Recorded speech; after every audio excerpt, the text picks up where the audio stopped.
L'histoire se déroule en grande partie à Londres. Suite à une guerre de 9 ans, un homme appelé Ford prend les commandes sur Terre. Il pense qu'il y aurait moins de problèmes sur Terre si chaque être est conçu pour ce qu'il doit faire. Il décide donc de créer 5 castes, de plus intelligents aux moins intelligents. Ces castes s'appellent Alpha, Beta, Gamma, Delta et Epsilon. Pour lui, aucun bébé ne doit être conçu naturellement. Après des longues recherches, chaque enfant est créé dans une usine à la chaîne. Les alphas sont conditionnés pour être intelligents, grands, beaux, que les epsilons sont petits et conditionnés pour résister à la chaleur. Ainsi, ils peuvent travailler dans les usines ou les mines. À l'heure actuelle, ce monde est dirigé par Mustapha Meurnier. Fanny conseille donc à Lénina de ne pas accepter cette invitation. Pourtant, Lénina aime bien Bernard, elle le trouve gentil. La discussion enchaîne ensuite sur le fait que Lénina n'est que Henri dans sa vie. Fanny ne trouve pas ça normal et lui conseille de rencontrer des hommes.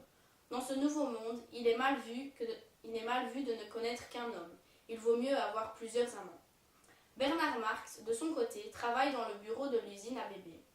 Ce jour-là, il entend Foster et Hoover parler de Lénina. Il aimerait tellement que Lénina accepte de venir dans la réserve avec lui. Lénina accepte finalement le voyage.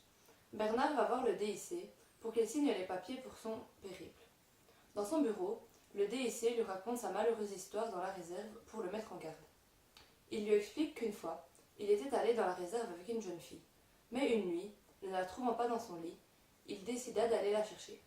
Après de longues recherches sans résultat, il dut donc partir mais sans la jeune fille. Cette histoire ne freine pas Bernard qui décide quand même de partir. À la vue de Bernard et Lénina, Linda était très heureuse. Elle leur expliqua qu'elle aussi venait de la civilisation, mais que lors d'un voyage ici, elle s'était perdue puis blessée. Et les sauvages s'étaient occupés d'elle. Elle voulait retourner chez elle, mais elle était enceinte. Elle était enceinte et ne savait pas ce que la société allait dire. Lorsqu'elle raconte son histoire, Bernard comprend que c'était elle que le DIC avait amenée en voyage éperdu. Pendant ce temps, le DIC décide d'envoyer Bernard en Islande car il s'éloignait trop des rangs. Une nuit, Lénina décide de prendre du soma. Les gens pensent que c'est un médicament, mais en fait c'est une drogue qui permet d'enlever les maux et les émotions négatives, et s'endort pendant longtemps. Bernard profite de ce moment pour rentrer et demander à Mustapha Meurnier s'il peut ramener Linda et John pour, dit-il, la science. Bernard retourne chercher tout le monde dans la réserve, et à son retour, le DIC lui annonce qu'il doit partir en Islande.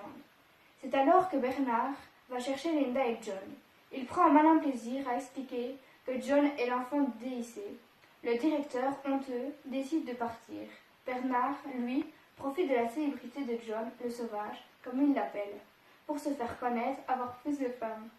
À son retour, Linda ne va pas très bien et veut du soma, sauf qu'avec une belle dose, elle ne survivra pas. À mesure, John trouve Lénina de plus en plus attirante, et de même pour Lénina. Un jour, en revenant du cinéma, Lénina désire avoir des rapports sexuels avec John. Celui-ci ne veut pas, car dans sa culture, il faut être marié pour faire cela.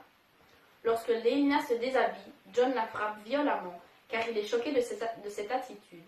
Lénina va se réfugier dans la salle de bain. Au même moment, John reçoit un appel épars.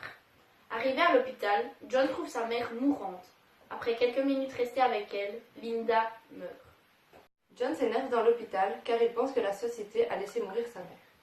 Il se fait arrêter par la police. Ceux-ci l'emmènent chez l'administrateur général. Avec Bernard et Helmut, le meilleur ami de Bernard, ils pensent de la même façon. Ces deux derniers vont être expulsés sur des îles différentes car ils pensent trop différemment de la société. Mais Bernard s'y oppose. John, quant à lui, veut être seul. Il décide d'aller vivre dans un phare. John vit là-bas, il cultive, etc. Un jour, des journalistes le retrouvent. Ils le poussent à se fouetter. Finalement, John se suicide.